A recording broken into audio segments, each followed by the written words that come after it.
Hello, dear learner. You are welcome to another English language lesson on writing. It's a lesson that is going to be focusing on how to write a paragraph. You should be very attentive because knowledge from this lesson will help you to improve on your writing skills. And if you are a good writer, you can in future be an author. That is, you can write books, you can write articles for magazines, you can edit articles, or you can even do a lot of things that have to do with writing.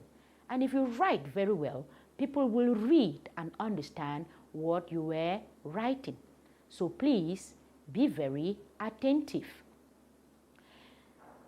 Before we move ahead, I'd like you to do a revision exercise. Answer the following questions. 1. What is a simple sentence? Number 2. Name the 3 parts of a simple sentence. I hope you can remember from your past lessons. Good. Let's check out. What did you write? A simple sentence is a sentence made up of just one independent clause. It is short. It is made up of just one independent clause. So, we can also say a simple sentence is a group of words that express complete thought or idea. It must make meaning. For it to be a sentence, it must make complete thought. You must understand the idea. Good. A simple sentence has just a subject, a verb, and a complement. So the 3 parts of a simple sentence are the subject, complement, or the subject, the verb, and the object. That is, the person who is talking, or the person we are referring to, the action, and the complement. So, let us do an exercise to rearrange given phrases or words to make a correct sentence. Rearrange these sentences following the rules of subject, verb, and complement.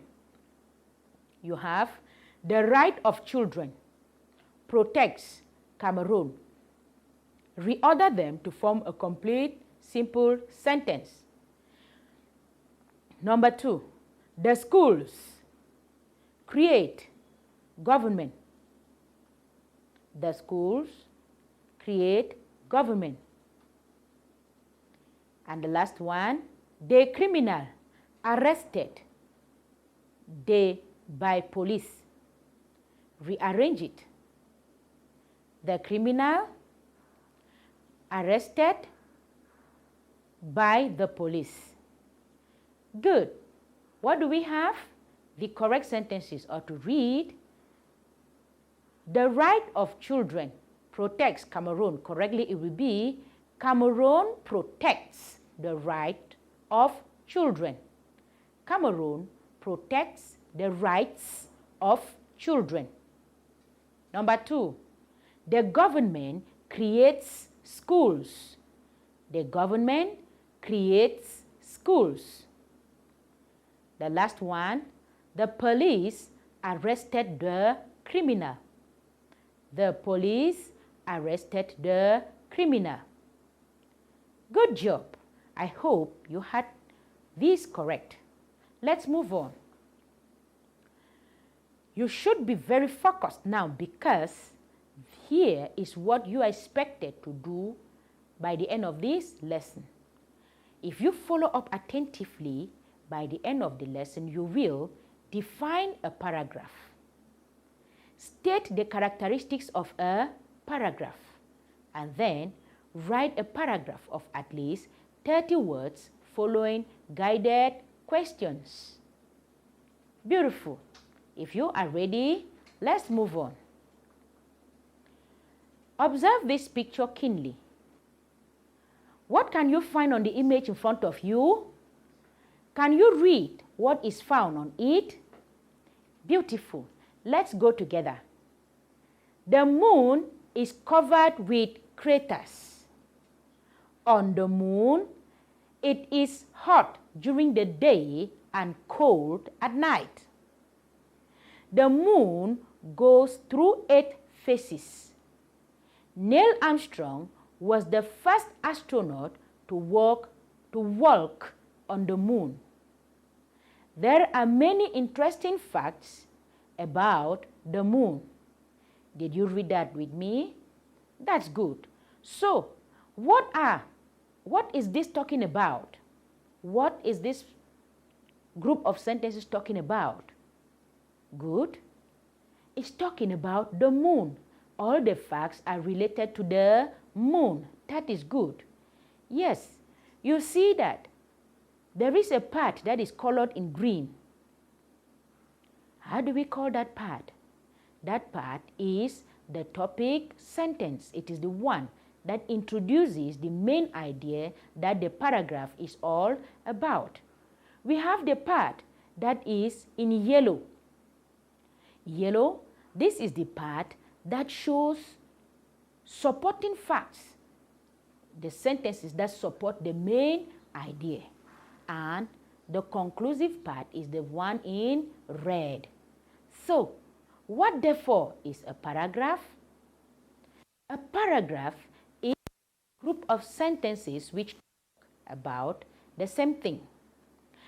Can be a number of sentences that introduce, explain, and conclude one main idea. So, a paragraph is focused on one main idea. So, what are the characteristics of a paragraph? Good. A paragraph has more than one sentence. If you look again at our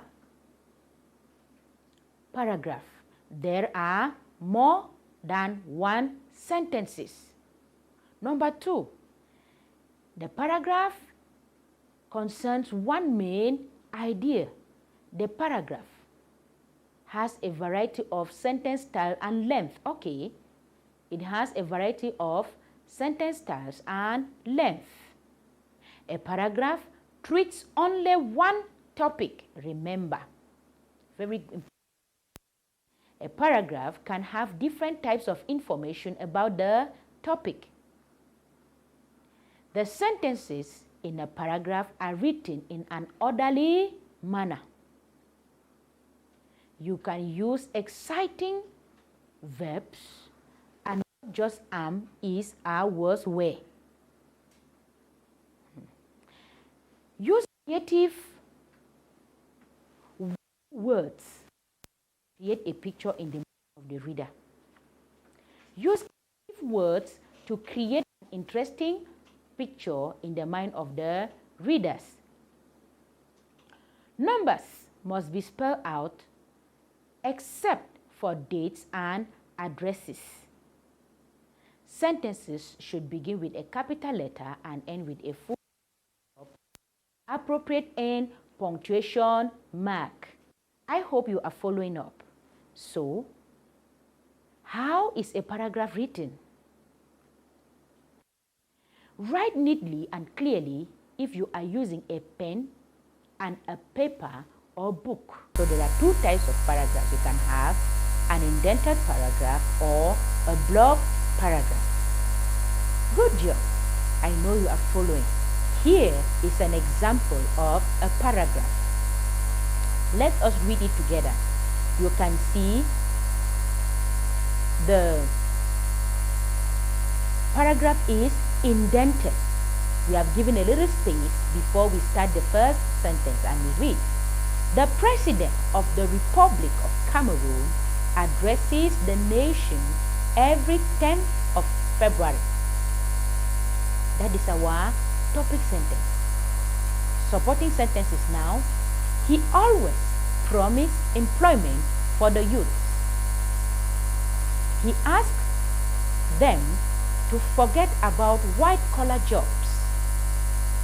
He advises the youth to join the agricultural sector because it has a lot of money. That is our brief paragraph, a short paragraph. you can see that we are talking about the same idea. So, my dear friends, here is an exercise for you to prove that you've been following up. 1.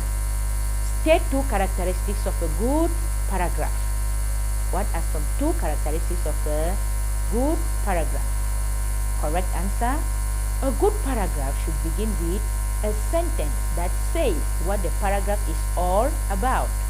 That is a topic sentence. A good paragraph should have been written neatly. A good paragraph should be written neatly. You should spell your words correctly. You punctuate your sentences appropriately. You make sure that you write in a chronological order. Let them be a sequence. Let there be a sequence in the follow-up of your sentences. Any 2 points that you wrote are good. So move ahead. So, task 2. Which rights of a child do you think is the most important? Write a paragraph explaining why you think so. You have 1 minute to do this exercise. You pause the video, you do the exercise, then you come back. Which rights of a child do you think is the most important? And why? Write a paragraph explaining why you think so. 1 minute. Good job, smart learner. Can you put thumbs up for yourself? Good. Let's now compare our answer with that which we find on the screen. You have: all rights of a child are important. Wow, that's the topic sentence. All rights of a child are important. I think that the right to education is the most important. When children are educated, they are able to understand their rights and duties. In this way, they can live happily in the community as responsible and productive citizens. Wow, that's a brief paragraph. You too must have chosen another right of a child, like the right to food, the right to health care, the right to a name, the right, and many other rights of a child which you have thought of and taken one. But the important part is that you write a topic sentence about rights of a child, then you give supporting evidence to show why that right you have chosen is the most important. If you wrote down something and you have checked that your spellings are correct, you have punctuated your sentences correctly, you give yourself a big tick and thumbs up to you. My dear friend, before you go, you should remember that in this lesson you've learned that a paragraph is a group of sentences about a given idea. Paragraph treats only one topic. A paragraph has more than one sentence. Use creative or wow words to create a picture in the reader's mind. Use creative words to create a picture in the mind of the reader. You should respect punctuation marks when writing a paragraph. Thank you very much for taking an active part in this lesson. Do well to do a lot of revision and independent practice. You can also read from other books or follow up the audio lessons and the print lessons that are found on the platform. I will be happy to meet you in the next lesson. Come along with your pen and your book, as we will still need them for jotting important points. Until then, do have a wonderful day. Goodbye.